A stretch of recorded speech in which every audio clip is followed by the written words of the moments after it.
to North Georgia News Now. I'm Nevaeh Jordan. Coming up today in local news, downtown Dalton has been recognized as Georgia's Main Street of the Month. Dalton High School has announced a new head coach for boys basketball.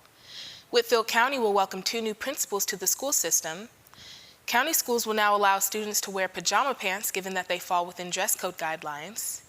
In state news, the Georgia Composite Medical Board will continue to allow virtual prescribing.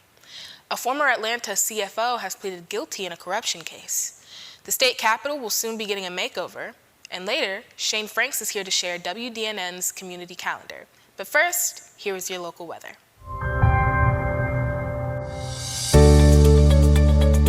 Today's local weather is brought to you by Built Well Bake.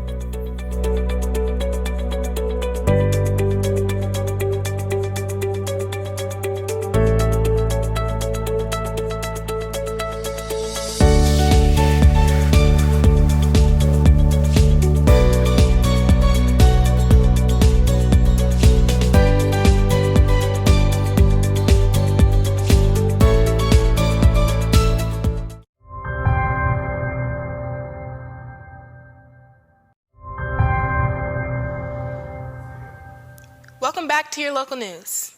Downtown Dalton has been named Main Street, Georgia's Main Street of the Month for April. The program began in the 1980s as one of the original pilot state coordinating programs of the National Main Street Initiative launched by the National Trust for Historic Preservation. The program launched with 5 local communities and has now grown to serve over 100 communities in Georgia. The community programs have been vital in leading the state in history preservation, small business development, expansion of the state's employment base, leveraging private investment, increasing tourism, and providing a positive roadmap for public-private partnerships. Main Street, Georgia cited downtown's Dalton historic buildings and community involvement as a factor in choosing it as the Main Street of the Month. Candace Eaton, Executive Director of the Downtown Dalton Development Authority, was honored by the recognition. It's an honor and privilege that downtown Dalton was selected as Georgia's Main Street of the Month, she said. This accolade is a testament to the dedication of its residents, entrepreneurs, and stakeholders. In the heart of Dalton, where history meets innovation, downtown thrives as a beacon of local pride and economic vitality. Dalton High School will welcome a new head coach for boys basketball. Jonathan Adams, a Ringgold native, will take over for Ryan Scoggins for the 2024-2025 season. Scoggins has led the team since 2019 and led the team in 2 state appearances. Adams has spent the last 7 seasons as the head coach at Notre Dame in Chattanooga. The move isn't an easy one for Adams. "This is easily the hardest professional decision I've ever had to make," Adams said in a press release from Notre Dame. "I love those kids more than just about anything, and I'm very proud of what we've done." Adams took Notre Dame to a 2023 runner-up finish in the Tennessee State Tournament and has a record of 141-81 during his 7 seasons at the high school. He has also led Notre Dame to the state tournament 6 times. Adams has also served as an assistant coach at Tennessee, Chattanooga, and at the McCallie School. Whitfield County will welcome 2 new principals for the upcoming 2024-2025 school year. The announcement was made by Superintendent Mike Uten during the Whitfield County Board of Education's monthly meeting on Monday. Jessica Smith will serve as the new principal for Westside Elementary. Smith has spent more than 19 years in Whitfield County Schools and Dalton Public Schools. Most of her career has been at Rowan Elementary School. She also served as an instructional coach in Whitfield County and the assistant principal of Southeast Whitfield High School. Smith is excited to take the wealth of knowledge she has gained throughout her professional career and use it within her new role as principal. Really just taking all the knowledge of being at an elementary school up to high school and then combining that with the instructional coaching knowledge, I think it will just help in my role as principal, she shared. She said she is also excited to remain within the Whitfield County school system. "It's just an honor," she said. "I love Whitfield County Schools and it's a family atmosphere." Tara Marie, currently the assistant principal at Cedar Ridge, will be making the transition to the school's principal. Marie said she is honored to serve the community in this way. Marie brings over 25 years of experience in local education to the table and is excited for her new role. Marie worked in the Dalton Public School system for a number of years before making the transfer to the Whitfield County school system. Both Smith and Marie stated that one of their main goals as principals will be to focus on building relationships with all community members and strengthening those relationships. Superintendent Uten said Smith and Marie are both integral parts of the Whitfield County Schools community. "We're very proud to have you both in these new positions," he said.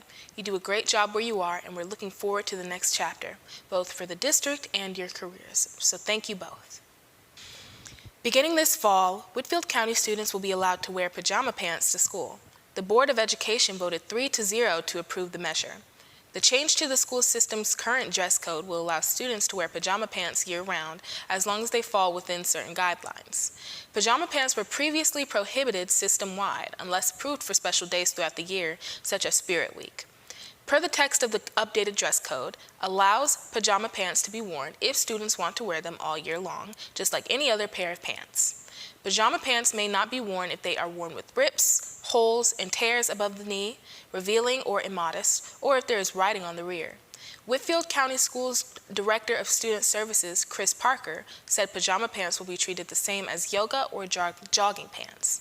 The board also approved changes to the student discipline code regarding the system's cell phone policy, which will allow administrators at each school to determine when and how to return cell phones or other electronic devices to students. When we return, I'll share some state news. Stay with us.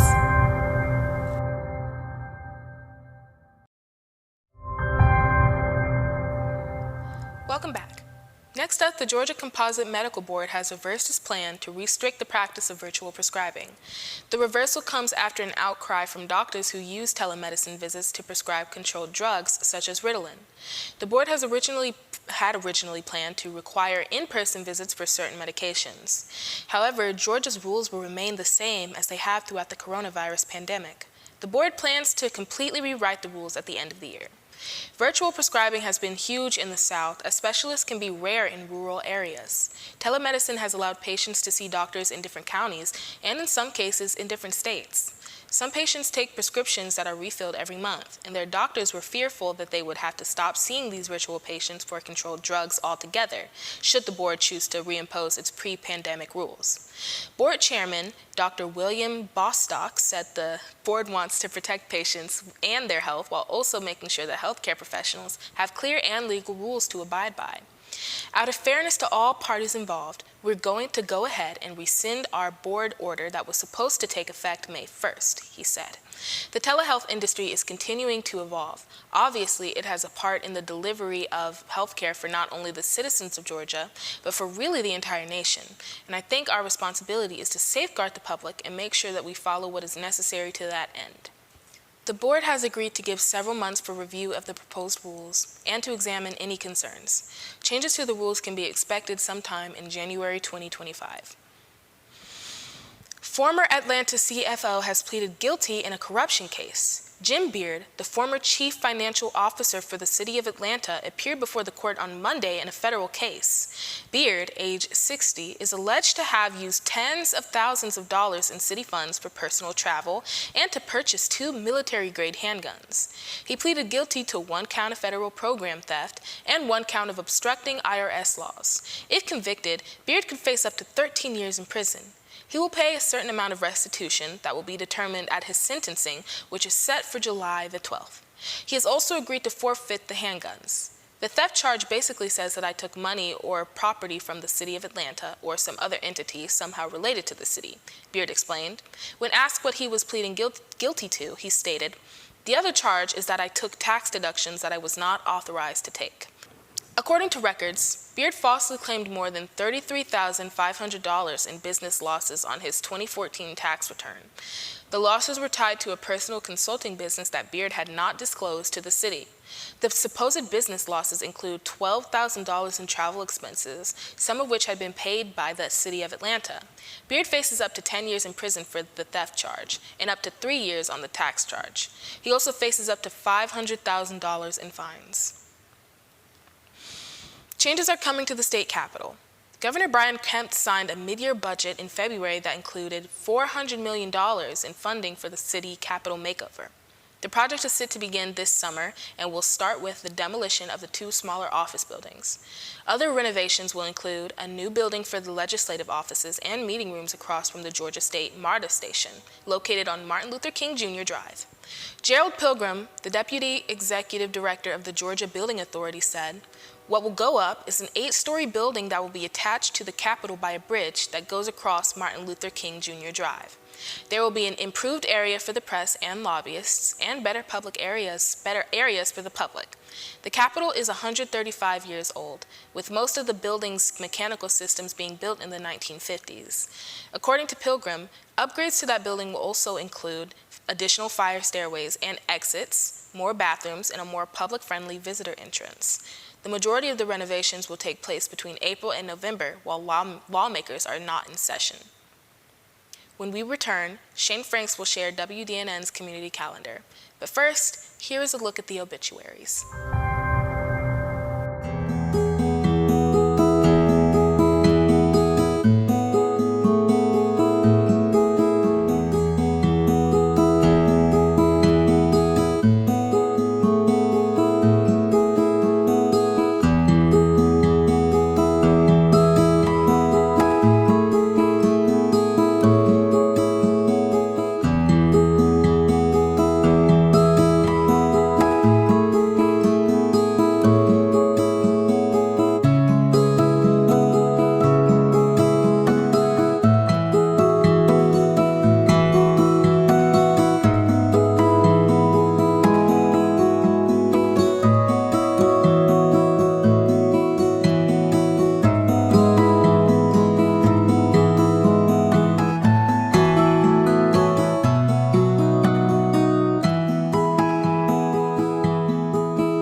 Welcome back. It's time for WDNN's Community Calendar.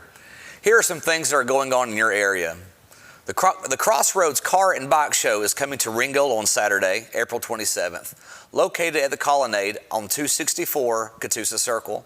This event invites all car, truck, Jeep, motorcycle enthusiasts to enter the show.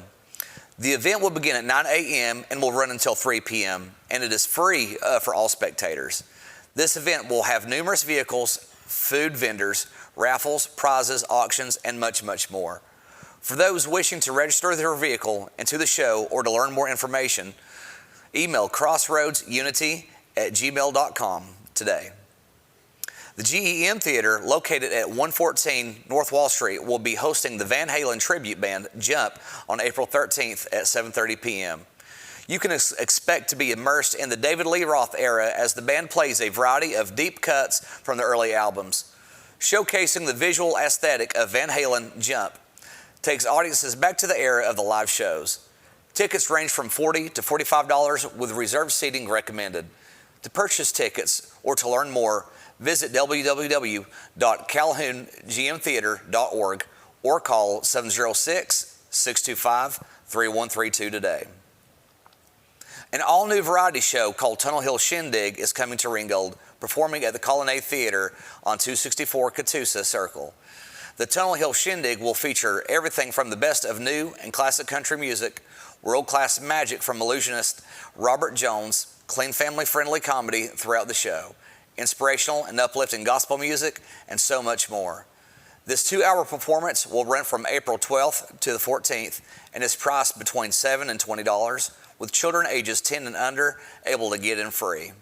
For more information on this event, call 706-489-6650 to learn more. The Creative Arts Guild, located at 520 West Wall Street, will host a workshop titled Expressive Painting in Acrylics with Bradley Wilson on Friday, April 12th and 19th from 11 a.m. to 2 p.m. In this course, students will practice the methods of expressive acrylic painting while exploring a variety of subject matter and receiving instructor feedback on work. Sorry, this class is not suitable for beginners.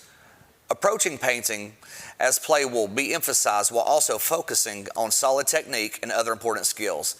Students will be given monthly challenges for painting projects to work on at home and bring in for critique. Students must provide their own materials. You must register for each workshop you would like to attend, and it is $40 per workshop. For more information, visit www.creativeartsguild.org, the Guild's Facebook page, or call 706-278-0168.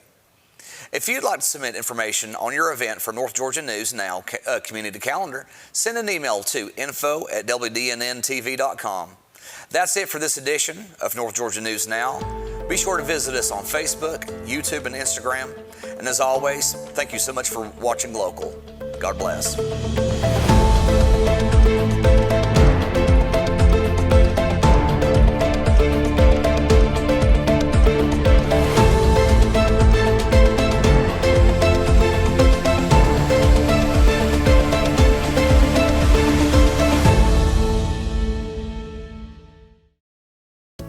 Thanks for watching. Make sure to click that subscribe button as well as bell notifications so you won't miss any new videos.